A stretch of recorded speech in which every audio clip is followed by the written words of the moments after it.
کہ 3 دوست تھے سفر میں، تو ایک آگے بڑھ گیا اور منزل پر پہنچ گیا اللہ کے نبی، پھر دوسرا چلا اور وہ منزل پر پہنچ گیا ابو بکر، اب تیسرا راستے میں ہے۔ اب مسجد میں داخل ہوئے تو آپ کے ادھر ابو بکر تھے، ادھر عمر تھے رضی اللہ عنہ، سامنے صحابہ بیٹھے تھے۔ آپ نے ان سے فرمایا دیکھ رہے ہو ہاکذا نحشر یوم القیامہ، میں قیامت کے دن ایسے اٹھوں گا، میرے سیدھے ہاتھ ابو بکر ہوگا، الٹے ہاتھ عمر ہوگا۔ ملہم مراد، سارے مرید، ایک شخص مراد، کتنے بڑے آدمی۔ تو صحابہ نے مشورہ کیا کہ فتوحات ہو گئی ہیں، کیسر اور کسریٰ کے خزانے مدینے میں آ گئے ہیں، اور عمر کا وہی حال ہے، وہی مجاہدہ ہے، وہی مشقت ہے، تو اب اسے نرم روٹی کھانی چاہیے۔ حضرت عمر کی روٹی کوئی کھا نہیں سکتا تھا، اٹک جاتی تھی گلے میں، اتنی سخت ہوتی تھی۔ تو انہیں لباس بھی، بڑے بڑے وفود آتے ہیں تو انہیں لباس بھی اچھا پہننا چاہیے، اور کوئی اب خادم رکھ لیں، اتنے غلام ہیں، کوئی خادم اپنی خدمت کے لیے رکھ لیں۔ یہ کون مشورہ کر رہے ہیں؟ زبیر بن عوام، طلحہ بن عبید اللہ، سعد بن ابی وقاص، عبد الرحمن بن عوف، علی بن ابی طالب، ابو عبیدہ بن جراح، 6 اصحاب عشرات المبشرہ میں سے 6 آدمی یہ مشورہ کر رہے ہیں۔ حضرت علی نے کہا مانے گا نہیں، جو تم مرضی کر لو۔ حضرت علی نے کہا نہیں مانے گا، کہا نہیں ہم انشاءاللہ منوائیں گے، ہم خود نہیں جاتے، ہم حضرت عائشہ کو بھیجتے اور حضرت حفصہ کو بھیجتے، دونوں امہات المومنین ہیں اور ایک بیٹی ہے، تو ان کی ضرور مانیں گے۔ تو یہ دونوں تشریف لائیں اور متکلم بنی حضرت عائشہ، کامر المومنین آج آپ سے ایک بات کرنی ہے۔ کہنے لگے کہو۔ کہنے لگے اللہ کے رسول کے دور میں نہ دنیا آئی، نہ اللہ کے نبی نے دنیا کا ارادہ کیا، تو وہ مشقت میں گزر گئے۔ میرے باپ ابو بکر کے دور میں دنیا کی فتوحات نہ آئیں، نہ انہوں نے ارادہ کیا، وہ بھی گزر گئے۔ اب اللہ نے آپ کے لیے دنیا مسخر کر دی ہے اور لہر بہر ہے، اور آپ کا وہی حال ہے، آپ کچھ نرمی کریں۔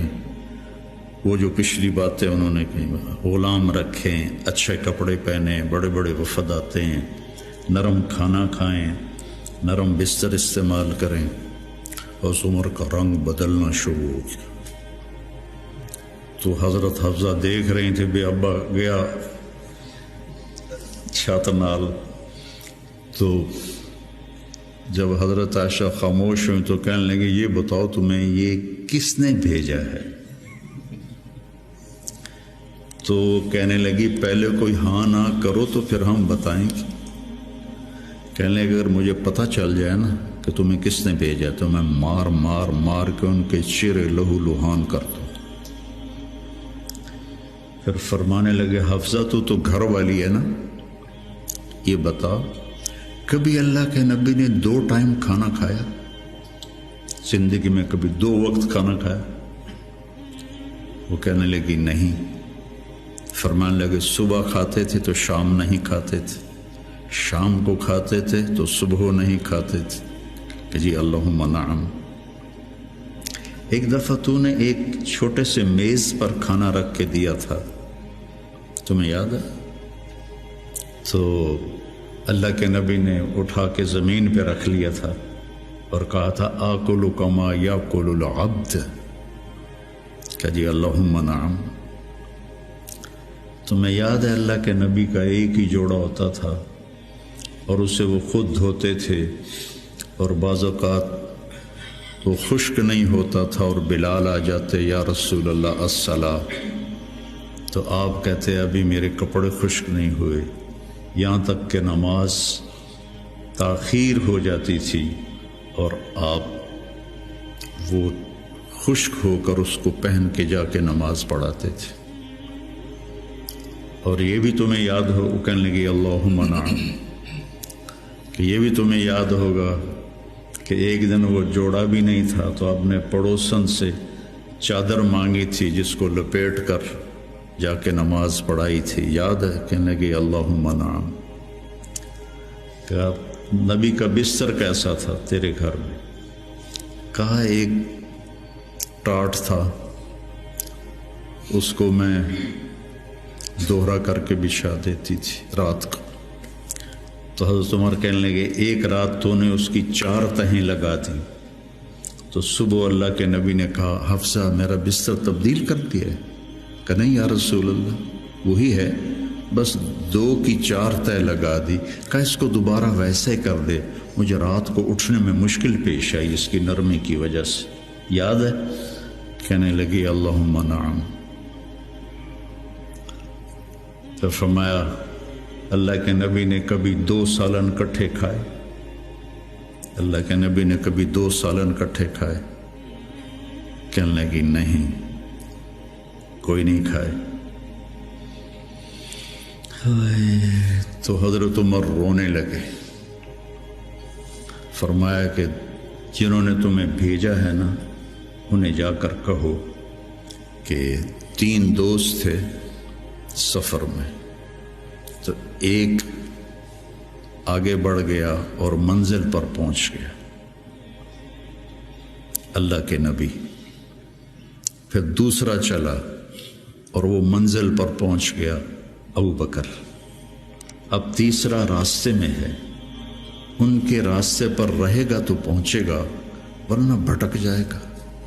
والذی نفسی بیدہ، اس رب کی قسم جس کے قبضے میں میری جان ہے، میں اپنے آپ کو اسی حال پہ رکھوں گا حتی تلحق روحی باللہ، یہاں تک کہ میں اپنے رب کے ساتھ جا کے مل جاؤں۔ جن کو اپنی ذات کی طرف نبی کی محنت متوجہ کرتی، تحریکیں اوروں کی طرف متوجہ کرتی، اور انبیاء کی محنت یا قوم اعبدوا اللہ ما لکم من الہ غیر، یا قوم انی لکم نذیر مبین ان اعبدوا اللہ واتقوہ واطیعون انی لکم نذیر مبین انی لکم ناصح امین۔ اور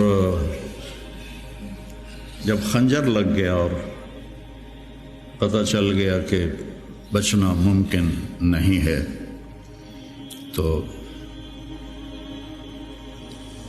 اپنے بیٹے کو بلایا عبداللہ بن عمر، فرمانے لگے جاؤ عائشہ کے پاس اور ان سے کہو کہ عمر اپنے ساتھیوں کے ساتھ دفن کی اجازت چاہتا ہے، اور امیر المومنین نہ کہنا، عمر کہنا، چونکہ اب میں امیر المومنین نہیں ہوں۔ اگر وہ اجازت دیں تو مجھے وہاں دفن کر دینا، ورنہ مجھے عام قبرستان میں لے جا۔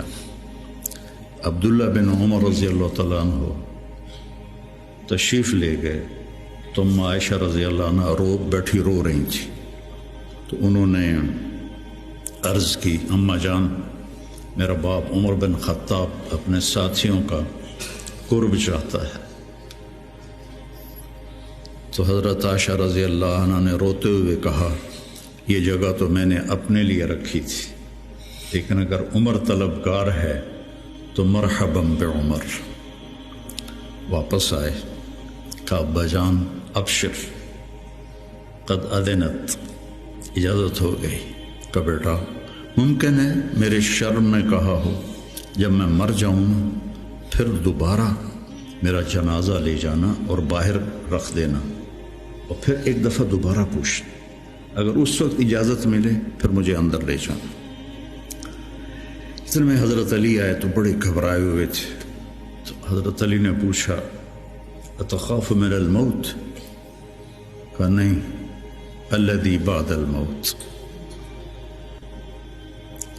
الذی بعد الموت، جس ہستی نے 22 لاکھ مربع میل میں اسلام پھیلایا،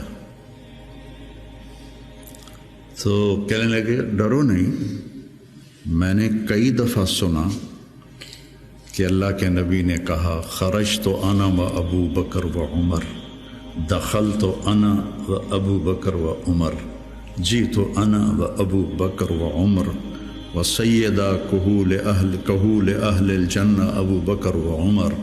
کہ میں نے کئی دفعہ سنا، حضرت حسن بھی ساتھ۔ تو کہنے لگے قیامت کے دن گواہی دو گے میری؟ کہا میں بھی دوں گا، حسن بھی دے گا، میں بھی دوں گا، حسن بھی دے گا۔ تو